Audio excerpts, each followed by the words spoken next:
बाल मंदिर के इस चैनल पर आप सबका हार्दिक स्वागत है। आज हम जो टॉपिक शुरू करने जा रहे हैं वो हमने कल जो लिया था समस्थानिक समभारिक और कौन सा था अपने द्रव्यमान संख्या परमाणु संख्या, उससे ही रिलेटेड है। और इसके अंदर देखो श्रेणियां हैं, सम इलेक्ट्रॉनिक श्रेणी, सम प्रोटॉनिक श्रेणी और सम न्यूट्रॉनिक श्रेणी के नाम से जानी जाती है। और इसके ऊपर सवाल कैसे आता है वो भी अपन देख लेते हैं। तो सबसे पहले आती है देखो सम न्यूट्रॉनिक श्रेणी, यानी सम यानी समान, न्यूट्रॉन यानी ऐसी श्रेणी जिसके अंदर न्यूट्रॉन की संख्या क्या हो, समान हो। तो हम इसकी परिभाषा क्या लिखेंगे कि भिन्न भिन्न तत्वों के परमाणुओं की वह श्रेणी देखो क्या कह रहा है, भिन्न भिन्न तत्वों के परमाणुओं की वह श्रेणी जिनमें न्यूट्रॉन की संख्या समान होती है। न्यूट्रॉन की संख्या क्या होती है, समान होती है। क्या कहलाती है, सम न्यूट्रॉनिक श्रेणी कहलाती है। सम न्यूट्रॉनिक श्रेणी कहलाती है, ठीक है ना। अब ये हमारे को थोड़ा सा ध्यान रखना है कि सम न्यूट्रॉनिक श्रेणी किसे कहते हैं, ठीक है ना। अब मेन चीज आती है इनके उदाहरण। देखो हमने लिया था इसमें टॉपिक सम परमाणु संख्या और द्रव्यमान संख्या। तो तत्व जो बताते हैं अपन, ये तत्व है, तत्व के अंदर इधर की तरफ लिखी जाती है परमाणु संख्या और इधर की तरफ क्या लिखी जाती है, द्रव्यमान संख्या। और जब न्यूट्रॉन की संख्या निकालनी हो तो द्रव्यमान संख्या में से हम किसको, द्रव्यमान संख्या जो होती है, द्रव्यमान संख्या में से परमाणु संख्या घटाते हैं तो न्यूट्रॉन की संख्या हमें प्राप्त होती है, ठीक है ना।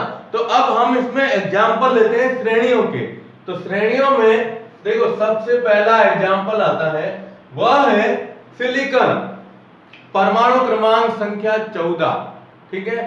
फिर फास्फोरस, परमाणु क्रमांक संख्या 15 और आगे आएगा सल्फर, परमाणु कितनी होगी सल्फर का 16। कितना होता है, 16 होता है। तो चलिए सबसे पहले आता है सिलिकॉन, दूसरा आता है फास्फोरस और तीसरा कौन सा होता है, सल्फर। परमाणु क्रमांक लिखिए तो 14, 15 और 16। अब जब हम इसके द्रव्यमान की बात करेंगे, द्रव्यमान संख्या की बात करेंगे, तो इसकी द्रव्यमान संख्या होती है 30, इसकी होती है 31 और इसकी होती है 32। ये हमारे पास पहली श्रेणी है, ध्यान दीजिएगा ये पहली श्रेणी है। इसके अंदर अब आपको इसके अंदर इलेक्ट्रॉन, प्रोटॉन और न्यूट्रॉन की संख्या बतानी है। तो देखो उदासीन परमाणु होता है, उदासीन परमाणु के अंदर इलेक्ट्रॉन प्रोटॉन की संख्या क्या होती है, समान होती है। लेकिन हम क्या कहते हैं, न्यूट्रॉन की संख्या अलग अलग होती है सभी के अंदर। चलिए देखिए सबसे पहले हम यहां लिखते हैं इलेक्ट्रॉन, फिर लिखते हैं प्रोटॉन और लिखते हैं न्यूट्रॉन, ठीक है। परमाणु क्रमांक संख्या 14, तो इलेक्ट्रॉन की संख्या 14, इसमें कितनी आ गई 15, इसमें कितनी आ गई 16। प्रोटॉन की संख्या और इलेक्ट्रॉन की संख्या क्या होती है, समान होती है। अब हमें बताना है न्यूट्रॉन की संख्या। तो न्यूट्रॉन की संख्या समान मतलब क्या होगा, इन तीनों में न्यूट्रॉन की संख्या बराबर आनी चाहिए, ठीक है ना। अब इन तीनों में न्यूट्रॉन की संख्या कैसे आएगी, देखो इधर है 14, 14 में से 30 गए, कितने आए 16, ठीक है। अब 15 में से 31 गए, सॉरी मिस्टेक हो गया, 30 में से 14 गए, सॉरी मिस्टेक है, 30 में से 14 गए तो कितने हुए 16। उसके बाद 31 में से 15 गए, तो 31 में से 15 जाते हैं तो भी कितने रहते हैं 16 रहते हैं, ठीक है। और 32 में से 16 गए तो भी कितने रहे 16 रहे, ठीक है ना। अब आप देखो इसमें तीनों के अंदर न्यूट्रॉन की संख्या बराबर आ रही है। न्यूट्रॉन की संख्या बराबर का मतलब ये हमारे पास है न्यूट्रॉन, ठीक है। और न्यूट्रॉन के अंदर यहां 16 और यहां भी कितने आ रहे 16 आ रहे, है ना। ये हमें ध्यान रखना है। तो एक ऐसी श्रेणी जिसके अंदर हम क्या कहते हैं, एक ऐसी श्रेणी जिसमें तत्व अलग अलग हो, तो उनके अंदर न्यूट्रॉन की संख्या अगर समान आ जाती है तो उसे हम सम न्यूट्रॉनिक श्रेणी के नाम से जानते हैं। ठीक है ना, तो ये थोड़ा सा ध्यान रखिएगा। 30 में से 14, 31 में से 15 और 32 में से 16 गए तो ये मान आ जाता है। ठीक है, एक श्रेणी और है जो है कार्बन, नाइट्रोजन और ऑक्सीजन के बारे में दिया गया। दूसरा कार्बन, नाइट्रोजन और ऑक्सीजन। ठीक है ना, अब देखिए कार्बन परमाणु क्रमांक 6, नाइट्रोजन 7 और ऑक्सीजन कितना है 8। ठीक है, अब आप इसमें द्रव्यमान संख्या बताओ। तो कार्बन के लिए हम जैसे देते हैं 14, न्यूट्रॉन के लिए बताते हैं 15 और ऑक्सीजन के लिए बताते हैं 16। 14, 15 और 16 के हिसाब से इसको दर्शाया गया है। अब आप इसमें इलेक्ट्रॉन, प्रोटॉन और किसकी, न्यूट्रॉन की संख्या निकालिए। इलेक्ट्रॉन ये इधर आ जाएगा, इलेक्ट्रॉन इधर, प्रोटॉन और इधर न्यूट्रॉन।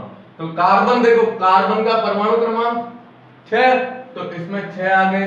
तो प्रोटॉन भी कितने हुए 6, नाइट्रोजन का 7, ये 7, ऑक्सीजन का 8 और ये 8। लेकिन अब न्यूट्रॉन की संख्या, आप इस श्रेणी में गौर करो, वो ये है कि प्रत्येक परमाणु के अंदर हम जब ये श्रेणी ले रहे हैं तो इसमें इलेक्ट्रॉन, प्रोटॉन की संख्या अलग अलग है ना, लेकिन न्यूट्रॉन की संख्या बराबर आ रही है। तो इसमें भी देखो आप, इलेक्ट्रॉन और प्रोटॉन की संख्या तीनों में अलग है, लेकिन अब जब हम न्यूट्रॉन की संख्या बताएंगे तो आप देखिए कितना होगा।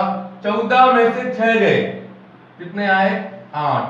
15 में से 7 गई 8, 16 में से 8 गई 8। तो इन सब में न्यूट्रॉन की संख्या क्या आ रही है, समान आ रही है। क्या आ रही है, समान आ रही है। इसलिए इस प्रकार की श्रेणी को हम सम न्यूट्रॉनिक श्रेणी के नाम से जानते हैं। करना क्या है, इसमें तत्व जो बताते हैं, ऊपर होती है द्रव्यमान संख्या, नीचे होती है परमाणु संख्या, और द्रव्यमान संख्या में से परमाणु संख्या को घटाया जाता है। ये हम ऊपर वाली संख्या में से नीचे वाली संख्या को घटाते हैं, तब इसमें हमें न्यूट्रॉन की संख्या प्राप्त होती है। ठीक है ना, तो ये पहली श्रेणी है जिसे हम कहते हैं सम न्यूट्रॉनिक श्रेणी। आप इसका स्क्रीनशॉट ले लो। ओके, तो अब हम लेते हैं सेकंड नंबर है, वो है सम प्रोटोनिक श्रेणी। अब देखो, अब सम प्रोटोनिक श्रेणी का मतलब ये होगा कि इसके अंदर जो हम परमाणु लेंगे वो एक ही तत्व के लेंगे। क्यों, क्योंकि प्रोटॉन की संख्या सब में समान होनी चाहिए, है ना। क्योंकि देखिए कैसे करते हैं हम इसको हल, किस प्रकार से करेंगे वो ध्यान दीजिएगा।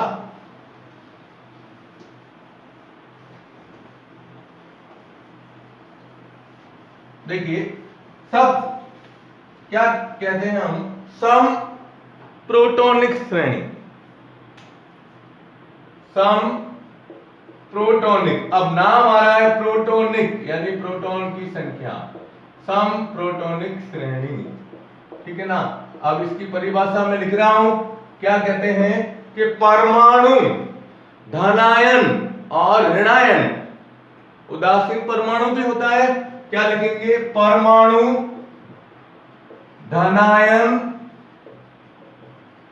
और ऋणायन की वह श्रेणी जिसमें प्रोटॉन की संख्या समान होती है, जिसमें क्या हो, प्रोटॉन की संख्या क्या होती है, समान होती है, उसे प्रोटॉन की संख्या समान होती है, उसे क्या कहते हैं, सम प्रोटोनिक श्रेणी कहते हैं। उसे क्या कहते हैं, सम प्रोटोनिक श्रेणी कहते हैं। ठीक है ना, ये थोड़ा सा ध्यान रखिएगा, सम प्रोटोनिक श्रेणी। अब इसमें हमें क्या करना है कि जैसे उदाहरण लेते हैं अपन जनरली, आप पहले क्या करते हैं, अपन एक धनायन वाला उदाहरण लेते हैं। आपको उदाहरण में दिया, जैसे पहला हम लिखते हैं Mg और Mg2+, ये एक श्रेणी आ गई, मैग्नीशियम और मैग्नीशियम 2+। अब मैग्नीशियम का परमाणु क्रमांक कितना होता है, 12। ठीक है, तो अब देखिए आप इन दोनों में हमें तीनों मान ले लेते हैं अपन। चलो इलेक्ट्रॉन और प्रोटॉन दोनों की संख्या बता लेते हैं। ठीक है, इलेक्ट्रॉन और प्रोटॉन। मैग्नीशियम है, मैग्नीशियम का परमाणु क्रमांक होता है 12, तो इसमें इलेक्ट्रॉन की संख्या कितनी है? देखो ऊपर कोई भी आवेश नहीं है, इसलिए इसमें इलेक्ट्रॉन की संख्या 12 और प्रोटॉन की संख्या भी कितनी होती है? 12 होती है, ठीक है। लेकिन जब हम Mg2+ बता रहे हैं तो 2+ का मतलब ये हुआ कि उसमें से 2 इलेक्ट्रॉन बाहर निकल गए।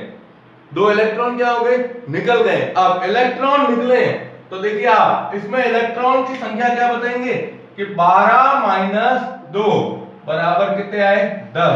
अब देखो आप इलेक्ट्रॉन की संख्या में अंतर आया, लेकिन जब हम आयन की बात करते हैं तो आयनों में चाहे वो धनायन हो चाहे वो ऋणायन हो, ठीक है ना, हमेशा एक चीज ध्यान रखिएगा, केवल इलेक्ट्रॉन की संख्या में ही परिवर्तन होता है।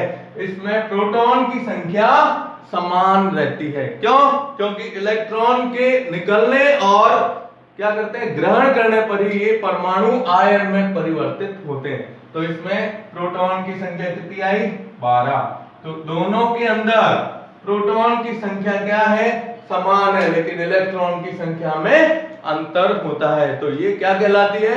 सम प्रोटॉनिक श्रेणी के नाम से जानी जाती है। अब दूसरा एग्जांपल है इसका, वो है Fe2+ और Fe3+। अब देखो ये सबसे महत्वपूर्ण उदाहरण है।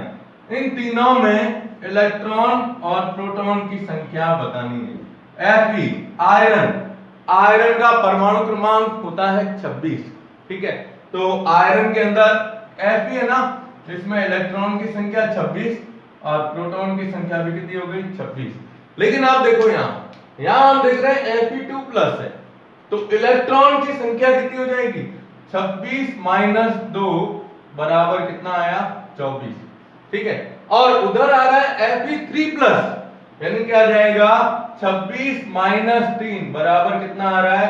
23। तो देखो आप इलेक्ट्रॉन की संख्या इधर 26, इधर 24, इधर 23, लेकिन इन सब के अंदर प्रोटॉन की संख्या क्या होगी?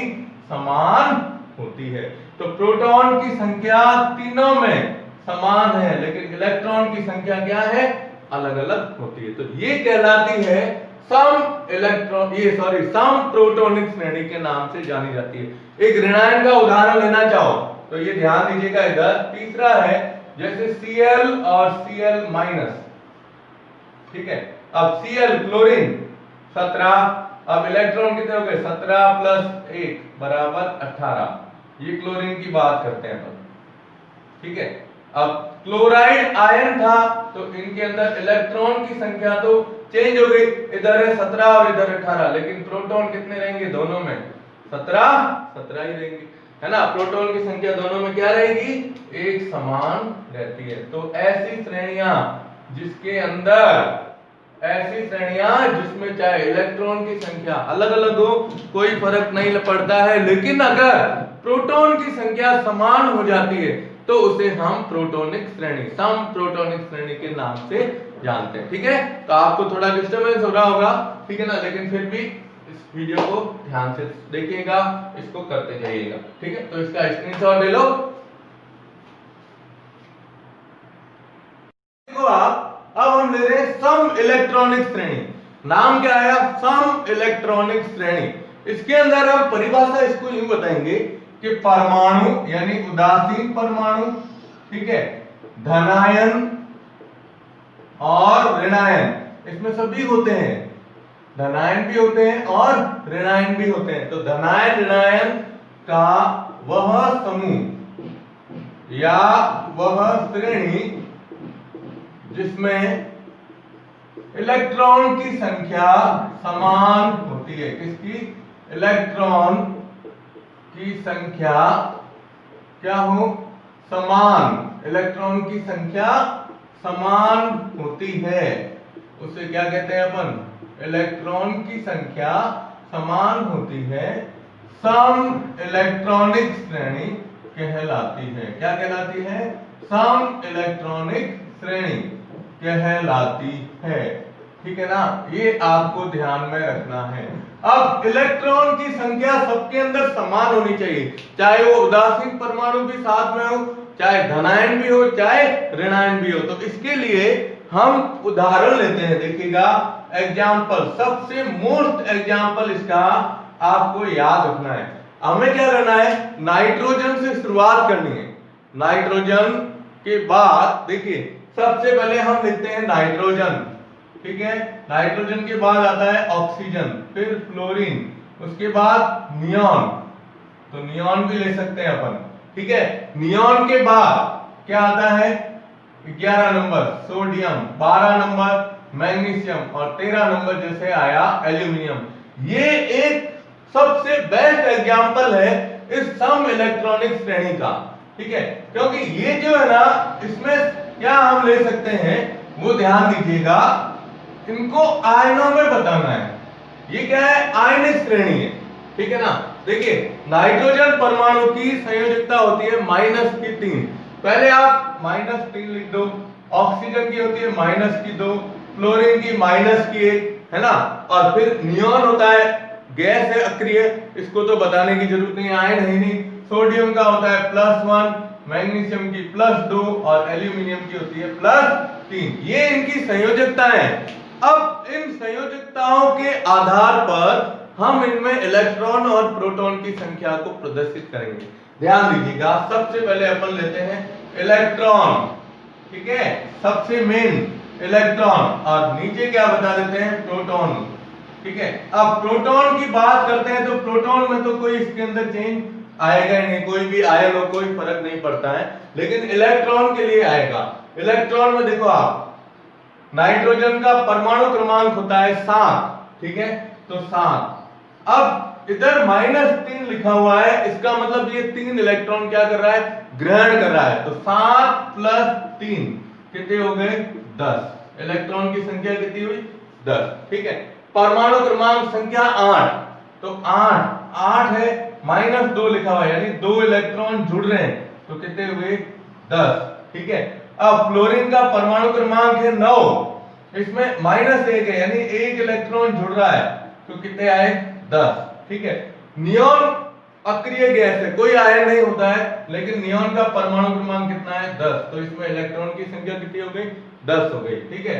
अब यहां देखिए आप सोडियम, सोडियम का परमाणु क्रमांक 11 है, लेकिन यहाँ ऊपर +1 आ रहा है, इसका मतलब 1 इलेक्ट्रॉन इसमें से निकलेगा, तो क्या लिखेंगे, 11 - 1 बराबर कितना हुआ, 10, ठीक है। मैग्नीशियम 12, अब 12 में से 2 गए, तो कितने आए, 10, और एल्यूमिनियम 13 है, तो 13 - 3 बराबर कितने आए, 10। अब इन सब में देखो आप, इलेक्ट्रॉन की संख्या सभी के अंदर बराबर आ रही है, 10 10 10, ये देखिए। लेकिन अब जब हम प्रोटॉन की बात करेंगे, तो प्रोटॉन तो इसका परमाणु क्रमांक के आधार पर बताना है ना। तो इसमें प्रोटॉन कितने हो गए, 7, इसमें कितने हो गए, 8, इसमें 9, इसमें 10, इसमें 11, इसमें 12 और इसमें 13। अब ये ऐसी श्रेणी है, आयनिक श्रेणी, जिसके अंदर हम देख रहे हैं कि इलेक्ट्रॉन की संख्या सभी के अंदर क्या आ रही है, बराबर आ रही है, लेकिन प्रोटॉन की संख्या सब में क्या है, अलग अलग है। तो ऐसी श्रेणी जो परमाणु धनायन और ऋणायन, ये परमाणु उदासीन, इधर वाले ऋणायन और इधर वाले सब क्या आ रहे हैं, धनायन आ रहे हैं, लेकिन सबके अंदर इलेक्ट्रॉन की संख्या बराबर है, इसीलिए इसे हम क्या कहते हैं, सम इलेक्ट्रॉनिक श्रेणी के नाम से जानते हैं, ठीक है। तो आप इसका स्क्रीनशॉट ले लो, हम इसका एक और एग्जांपल ले लेते हैं। ओके, चलिए अब एक और एग्जांपल ले लेता हूं मैं, जिसके अंदर हम क्या करेंगे। अब ये देखो, ये तो सब कंटिन्यू था परमाणु क्रमांक के हिसाब से कि भाई 7 8 9 10 11 12 13। अब देखिए आप, अब अपन एक ऐसा उदाहरण ले लेते हैं जिसमें कोई कंटिन्यू वाली बात नहीं है, लेकिन वो आयनिक है। हाइड्रोजन से शुरुआत करते हैं, हाइड्रोजन, हीलियम, लिथियम, चलो ये और बेरिलियम तक ले लेते हैं, ठीक है ना। चलिए हाइड्रोजन, हीलियम, सबसे पहले हाइड्रोजन का लेते हैं उदाहरण। तो सेकंड एग्जांपल में जैसे आपको दे दिया H-1 हाइड्राइड आयन, ठीक है। एक ले लिया हीलियम, फिर ले लिया हीलियम के बाद क्या आता है, लिथियम, लेकिन ऊपर आवेश कितना है, +1, और फिर आता है बेरिलियम, आवेश कितना है +2, ठीक है।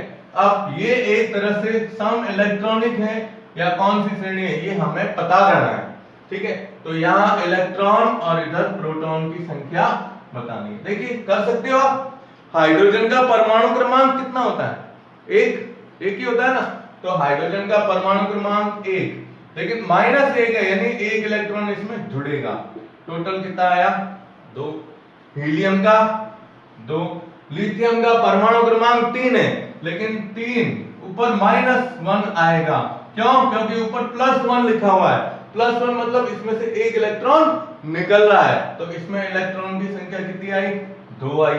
बेरिलियम का परमाणु क्रमांक कितना होता है 4, तो 4 में से ऊपर देखो +2 है, लेकिन हम इधर क्या लिखेंगे -2, तो कितने आए, तो सबके अंदर इलेक्ट्रॉन की संख्या कितनी हुई 2, तो सम इलेक्ट्रॉनिक श्रेणी हो गई। और प्रोटॉन की बात करते हैं तो इसमें 1 है, इसमें 2 है, इसमें 3 है और इसमें कितने 4 है ना। तो ये इस तरह से हम सम इलेक्ट्रॉनिक, सम प्रोटॉनिक और सम न्यूट्रॉनिक श्रेणी के बारे में बात करते हैं, ठीक है। तो आप इसका स्क्रीनशॉट ले लो। ओके, तो आज हमने मुख्य रूप से ये 3 श्रेणियां लिए। थोड़ा सा डिस्टरबेंस हो गया होगा, वीडियो में आवाज आ रही होगी क्योंकि साइड में कोई वर्क चल रहा है, ठीक है ना। चलिए, तो हम नेक्स्ट लेक्चर के अंदर बहुत ही मोस्ट इंपॉर्टेंट शुरू करेंगे, वो है अपने नील्स बोहर का परमाणु मॉडल। तो बाल मंदिर बाड़मेर के इस यूट्यूब चैनल को ज्यादा से ज्यादा सब्सक्राइब कीजिएगा, काम कंटिन्यू करते रहिएगा, ठीक है। और इसका स्क्रीनशॉट ले लीजिएगा। धन्यवाद।